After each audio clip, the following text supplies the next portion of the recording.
Good evening and welcome to a new episode of our program, The Daily Debate. It's Wednesday evening. I'm Yasmin Vakir.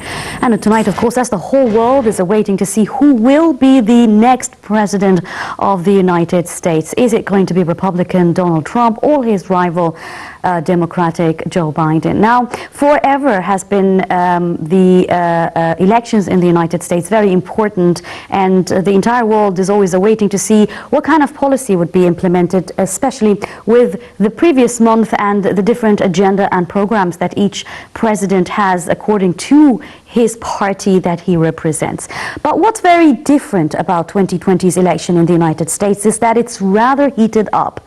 There's a split and a very clear favor, especially throughout the media in the United States, towards one rival over the other. We're also seeing on the streets a split between supporters to the Democrats versus supporters to the Republicans. We've seen very heated debates and very straightforward statements and accusations that have been exchanged by both rivals during the previous weeks.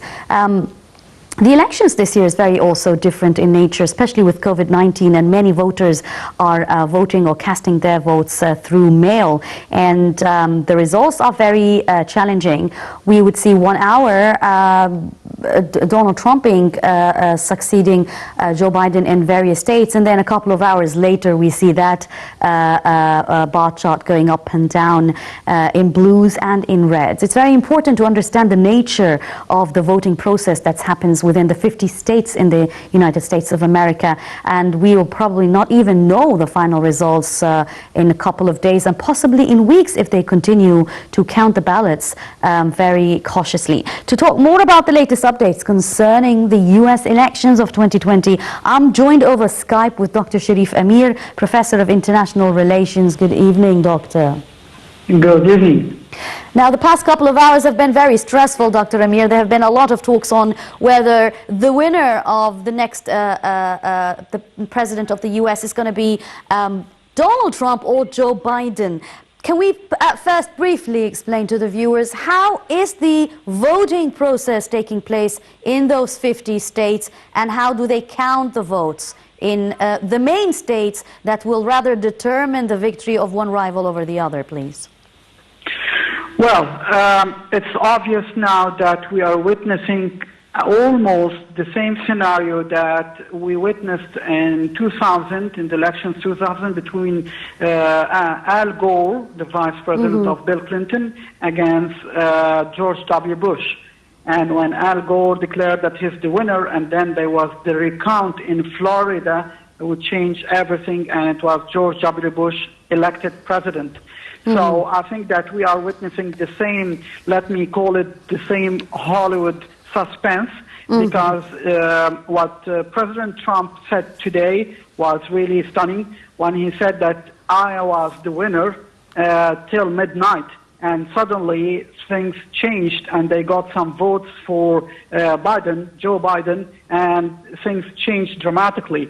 Yes, and he was actually saying, I mean, since you've mentioned that issue, we'd like to clarify, because he's actually mentioned that around 500,000 missing votes that were belonging to him are no longer there. How accurate is that, especially at a point like now where they're still in the counting process? Does that mean that, and at the same time, it's only very logical that some states are very obviously Republicans and others are obviously Democratic. So what does these statements mean? These statements mean that President Trump, as he said, he won't concede any results immediately, especially when it was decided that would be voting through mail. So he's up to his word, and now he's showing the same determination. He said today that his campaign will ask immediately the recount in Wisconsin, which means that he's serious about it. And I think that he won Florida. Florida is one of the most crucial states, but he didn't give up. He said that I will go through all the recount if it's needed, and he started already with Wisconsin.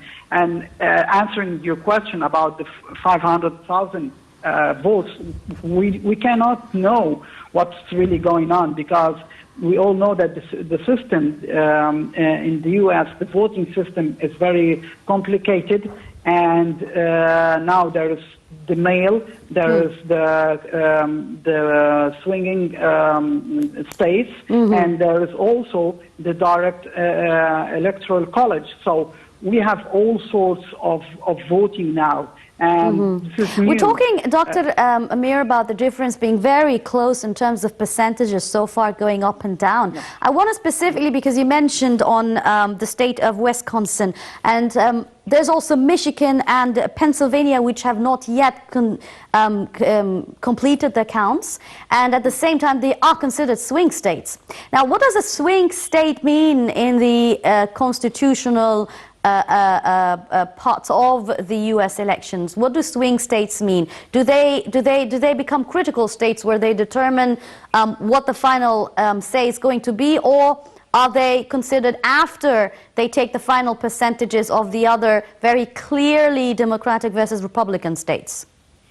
It doesn't matter if the state is Republican or Democratic. It depends on the college there, the voting college, and if someone has 1% more than the other, all the votes go to the other person, to the other candidate. Yes, that's exactly why I asked this question, to clarify that point. So it changed.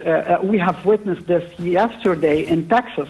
Joe Biden was winning, and everyone said, well, Texas is traditionally Republican, but Joe Biden is winning. And suddenly it was declared for Donald Trump. Yes, actually, isn't that the same most likely scenario that happened back in 2016 between Trump and Clinton?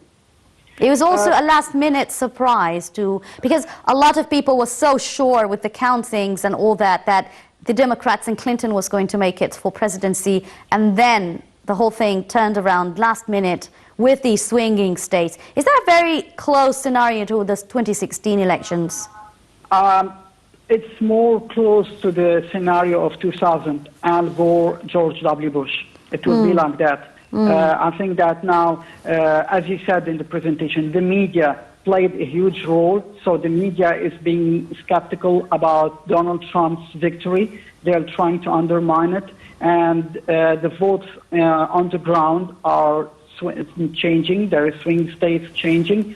So I think that there will be a recount. In 2016, there was no real recount about anything. How long will the recount last? Because there are talks about it lasting for weeks, Dr. Amir. Of course, and it could last longer because yesterday Donald Trump just added a new surprise. He said he would not hesitate to seek the Supreme Court. Yes, I believe Biden would say the same thing if Trump was also succeeding.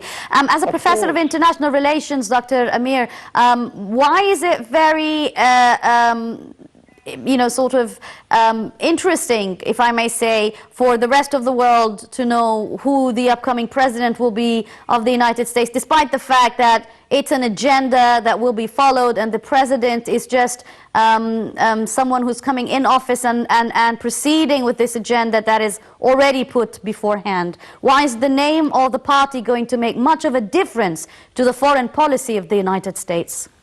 Well, look, for the first time, I don't really agree about the idea of agenda because, look, the Democrats used to say North Korea is an enemy. And we have seen Donald Trump change all this, and he seeks friendship with North Korea. I think that things in the Middle East used to be very complicated and traditional. The Democrats used to favor some parts in the Middle East. They used to support what they call the Arab Spring. Donald Trump said, no, we won't interfere in other countries' affairs. So this changed, and we have witnessed this here in Egypt. The relation between President Abdel Fattah al-Sisi and President Donald Trump is very respectful, and Egypt is a sovereign country now. There is a huge difference between the Obama administration and Donald Trump administration. Well, during the past couple of years, Dr. Amir, the whole entire world has shifted around, and especially with COVID-19, there's a lot of challenges, specifically on the economic level around the world, and we're seeing developed countries struggling, and so much talks about a possible huge economic crash worldwide. So whoever is going to come in as the president of the United States, States is going to come into a new world that is very different indeed. Plus the pressure that he has on his administration for the first 100 days of his presidency to prove that he is a sufficient president along with his party. What kind of challenges are facing the United States internationally today? Well, it's what Donald Trump calls "Make America Great Again." Donald Trump seeks to stabilize some regions, for example, in the Middle East, that there would be a peaceful solution between Israel and the neighboring states. So this will be a file that America won't be preoccupied to act for it. Now things are being settled like that. He has Iran as an enemy. He declared it, and it's very, very clear for him, although he said, why not sign an agreement with them anytime soon? About NATO, he said, we won't fight for others. We're not the policemen of the world, which it is totally different with the aspect of the Democrats. They see themselves that America has the role of intervening through NATO in the Arab countries or even in Ukraine. He doesn't want any conflict with Russia, but rather he's very specific that America will have its economy on its ground, and the enemies of America are China and Iran, and that's it. And about the allies, about the EU, Japan, South Korea, Saudi Arabia, all these countries he cited, he said they have to pay us so we will have good relations with them. It's totally different from the agenda of the Democrats. They say we will act through NATO, we have friends in Europe, and we have friends in Asia, and we have to work with the Chinese. Even President Trump doesn't call it COVID-19. He calls it the China disease. Virus. Yes, the China virus. Yeah, yes, the China virus. But I mean, the nature of the president of the United States, currently, I mean, I believe, as far as I know, the first time in history that you'd actually have someone who's not a politician who would represent one of the either parties. Usually the politicians, they were senates, they were governors, they were very much involved with the political life in Egypt, in the United States. But now it's different. So along with that, naturally, the statements and the mentality is different. That's why I asked you earlier, does it really matter who wins?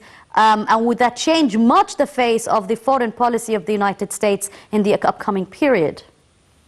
Of course, because Donald Trump last election said he's against the establishment, and establishment is Capitol Hill and Washington, and he's very into this business, and he knows very well how to put them aside and start a new chapter concerning Americans. America will mind with its own interior affairs.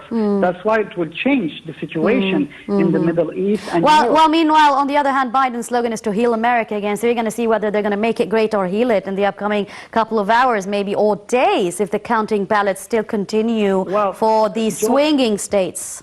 Joe Biden, if we can call him, he is the product or the son of the establishment. He was senator since 1970. So I believe he was also, according to Trump, in the Obama administration for 8 years as well. Yeah, of course, and vice president. These are two different faces. And I think that what Donald Trump is trying to do is that the agenda would be changed forever.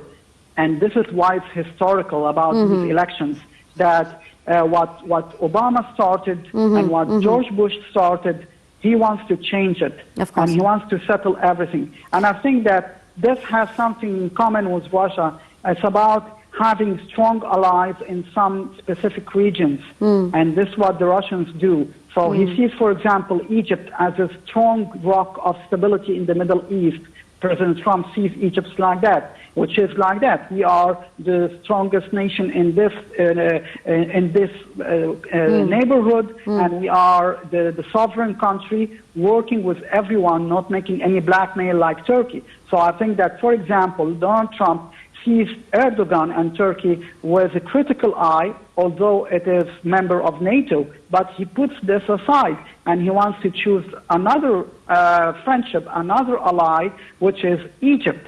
This is totally different with the voice of the State Department. NATO is NATO, and Turkey has the largest army in NATO. So we have to work according to what Erdogan wants. I think that Donald Trump, he sees things differently. He sees Erdogan, someone who's playing all the cards in the Yes, of course, indeed, Dr. Sharif. Yes, and he has a horrible human rights record. So he's trying to find some stable allies. Egypt is the guarantor of peace. If they want peace in the Middle East, there is Definitely. there.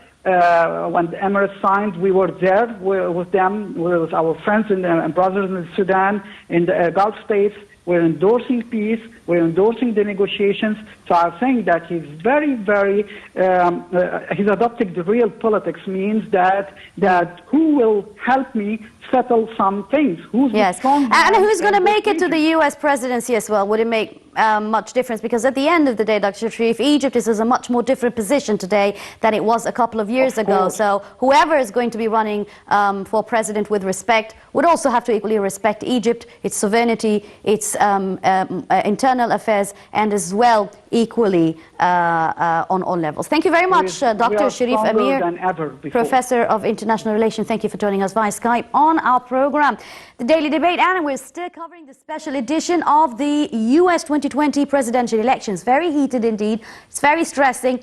A lot of talks here and there about who is actually the winner. But unless or until the counts are actually completed, we will not know exactly who is going to be the next president of 2020. However, to know more about the latest updates of the presidential elections, specifically during the past couple of hours, let's take a look at this report.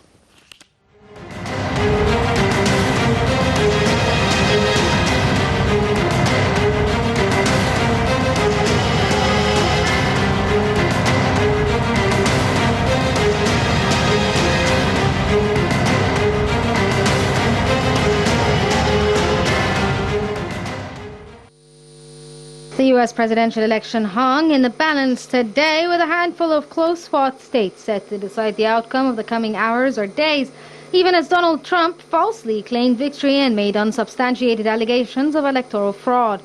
Trump and his Democratic rival Joe Biden both still have possible paths to reach the needed 270 electoral college votes to win the White House, as states keep counting mail-in ballots.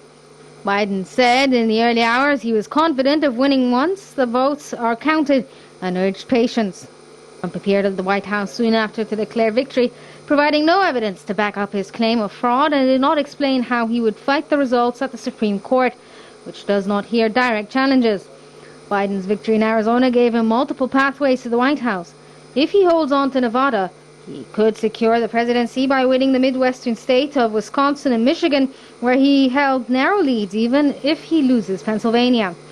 Officials in Michigan and Georgia said they expected the states to complete their counts by day's end. Biden's hope of a decisive early victory were dashed when Trump won the battlegrounds of Florida, Ohio, and Texas. But the former vice president said he was confident he could win by taking the three key Rust Belt states. Meanwhile, Pennsylvania still has to count more than 1 million mail-in ballots. Voting concluded as scheduled on Tuesday night, but many states routinely take days to finish counting ballots. Huge numbers of people voted by mail because of the pandemic, making it likely the count will take longer than usual.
back again. You're still watching us on our special coverage here on the Daily Debate with the latest updates concerning the U.S. elections of 2020, where we have two runners-up against each other, Republican Donald Trump and Democrat Joe Biden. And of course, the economic perspective is very important, whether it is for the United States' upcoming presidents and his agenda for the upcoming 4 years, or currently as the elections are running and the international and world stock markets. To tackle the U.S. elections and the expectations of the challenges that will be taking place economically, whether in the United States or around the world, we're joined over the phone by Dr. Fakhri El-Fiqi, who is an economic expert. Good evening and thank you for joining us, Doctor. My pleasure. Hi. Doctor, if I was to ask you about your views of, during the past 48 hours, the performance of the world stock markets, the oil prices and so forth, how has it been fluctuating with the voting process that is currently taking place in the U.S.? Well, let me at the outset say that the U.S. election is a universal. That means it's widely spread and it has wide impact on the world economy. That's number one. Second, Trump or Biden, now the Americans, when they vote, they look mainly on different aspects between Donald Trump program and Joe Biden program and plans. In this case, also we can add the different characteristics between the two candidates. It has something to do, the election to do with it. Third, with respect to Egypt and the impact of who would win the election, whether Donald Trump or Joe Biden, it won't affect us that much because whether Biden will be in the office, in the White Oval Office, or Donald Trump, the most important thing is the Egyptian administration or Egyptian leadership. They know how to handle our diplomatic and political relationship with the U.S. Most importantly, if we look at should say Trump or Biden will make a big difference on the Egyptian economy or in the Arab country economies? Well, we have to focus on, does it affect, say, U.S. investment in Egypt, for example, about trade with the USA? It would make it grow faster. Third, how about U.S. support to Egypt in the international community, like the IMF and World Bank?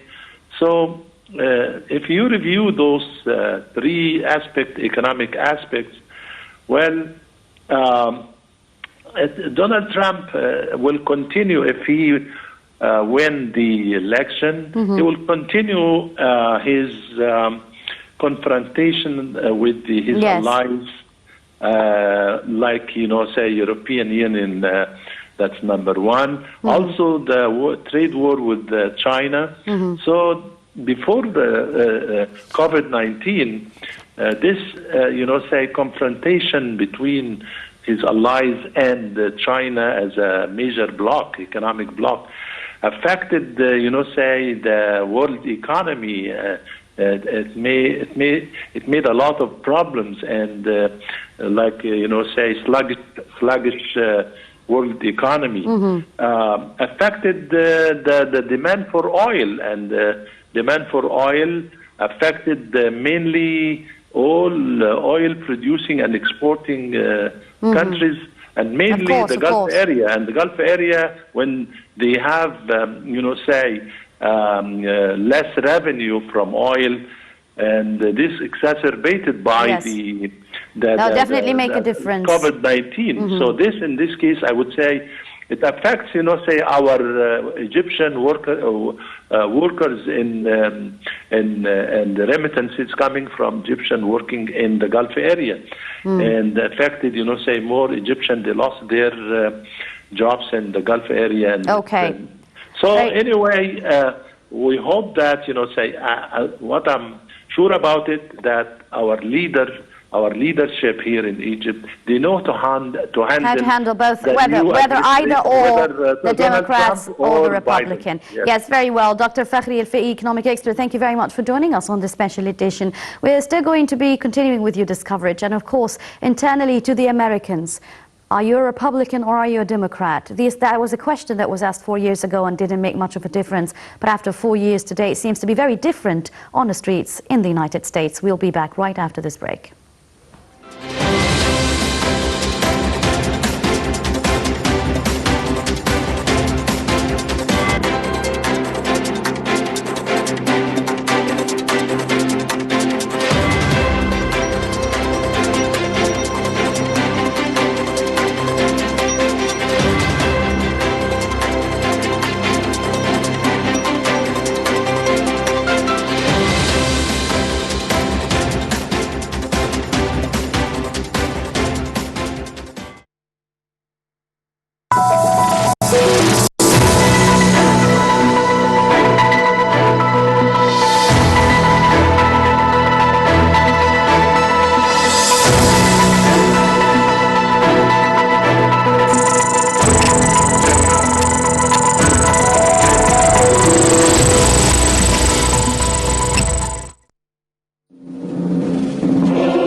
The President of the United States is indirectly elected to a 4-year term by the people through the Electoral College. The office holder leads the executive branch of the federal government and is the Commander-in-Chief of the United States Armed Forces. Since the office was established in 1789, 44 men have served as president. George Washington was a political leader, military general, statesman, and founding father who served as the first president of the United States from 1789 to 1797. Previously, he led Patriot forces to victory in the nation's war for independence. He presided at the Constitutional Convention of 1787, which established the U.S. Constitution and a federal government. Washington has been called the father of his country for his manifold leadership in the formative days of the new nation. Abraham Lincoln was a statesman and lawyer who served as the 16th President of the United States from 1861 to 1865. Lincoln led the nation through the American Civil War, the country's greatest moral, constitutional, and political crisis. He succeeded in preserving the Union, abolishing slavery, bolstering the federal government, and modernizing the U.S. economy. Theodore Roosevelt, often referred to as Teddy Roosevelt or his initials TR, was a statesman, conservationist, naturalist, historian, and writer who served as the 26th President of the United States from 1901 to 1909. He previously served as the 33rd Governor of New York from 1899 to 1900 and the 25th Vice President of the United States from March to September 1901. Roosevelt emerged as a leader of the Republican Party and became a driving force for the antitrust policy while supporting progressive-era policies in the early 20th century. He was the first American to win the Nobel Peace Prize. Dwight D. Eisenhower was a politician and soldier who served as the 34th President of the United States from 1953 to 1961. During World War II, he became a 5-star general in the Army who served as Supreme Commander of the Allied Expeditionary Force in Europe. He started highway system, ended the Korean War with a ceasefire. John F. Kennedy, often referred to by his initials JFK and Jack, was an American politician who served as the 35th President of the United States from January 1961 until his assassination in November 1963. Kennedy served at the height of the Cold War, and the majority of his work as president concerned relations with the Soviet Union and Cuba. A Democrat, Kennedy represented Massachusetts in the U.S. House of Representatives and Senate prior to becoming president. Jimmy Carter is a politician, philanthropist, and former farmer who served as the 39th President of the United States from 1977 to 1981. A member of the Democratic Party, he previously served as a Georgia state senator from 1963 to 1967, and as the 76th governor of Georgia from 1971 to 1975. Since leaving the presidency, Carter has remained engaged in political and social projects as a private citizen. In 2002, he was awarded the Nobel Peace Prize for his work in co-founding the Carter Center. George H.W. Bush was a politician, diplomat, and businessman who served as the 41st President of the United States from 1989 to 1993. A member of the Republican Party, Bush also served as the 43rd Vice President from 1981 to 1989 in the U.S. House of Representatives, as U.S. Ambassador to the United Nations, and as Director of the Central Intelligence. George W. Bush is a politician and businessman who served as the 43rd President of the United States from 2001 to 2009. A member of the Republican Party, he had previously served as the 46th Governor of Texas from 1995 to 2000. His presidency marked by 9/11, War on Terror, the subsequent invasion of Iraq and Afghanistan. Barack Obama is a politician and attorney who served as the 44th President of the United States from 2009 to 2017. A member of the Democratic Party, Obama was the first African-American President of the United States. Welcome back again. You're still watching us on this special edition on our Daily Debate as we are covering on the latest updates concerning the US elections of 2020. We are joined via Skype also this evening with Dr. Mirvat Khalil, the head of the General Union of the Egyptians Abroad. Thank you for joining us, Doctor. We can see you. Yes, if I'd actually I can ask you to kindly just mute your Skype so that I can hear you off the phone.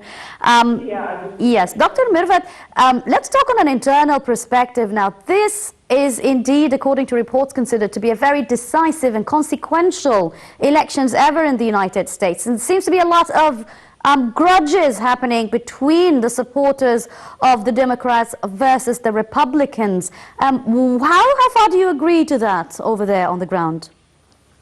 Well, we have to admit that Mr. Donald Trump, since he started his period of presidency, he faced a lot of negative comments from the media. For 4 years constantly, he faced all the media was against him. Every decision he takes, they just put a close eye on him and on his private life.